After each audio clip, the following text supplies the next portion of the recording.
আমি জীবনে কাউকে ছাড় দেইনি, জানো তো, কাউকেই না। কিন্তু তোমাকে ছেড়ে দিয়েছি। কেন জানো তো? কারণ প্রচন্ড ভালোবাসার পর আমি একটা সময় বুঝতে পেরেছি আমি যে মানুষটাকে খুঁজেছি সেটা তুমি না।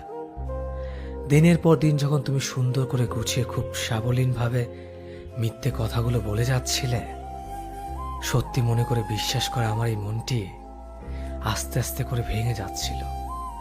খুব অসহায়ত্ব নিয়ে যখন তোমার কাছে আসতাম, তখন তুমি আমাকে বুঝিয়ে দিয়েছ কাউকে অন্ধভাবে বিশ্বাস করা ঠিক না। আমরা সবাই একটু ভালো থাকার আশায় অন্য কাউকে খুব সহজে বিশ্বাস করে ফেলি। ভালো থাকাটা একান্ত নিজের কাছে, কারো জন্য কেউ ভালো থাকে না, একমাত্র বাবা মা ছাড়া। এটা তোমাকে ভালো না বাসলে হয়তো বুঝতামই না।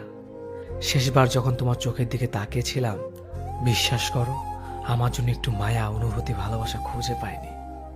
আমি আস্তে আস্তে বুঝতে শুরু করেছিলাম তুমি আমার জীবন থেকে হারিয়ে যাচ্ছ। আমি আর আটকে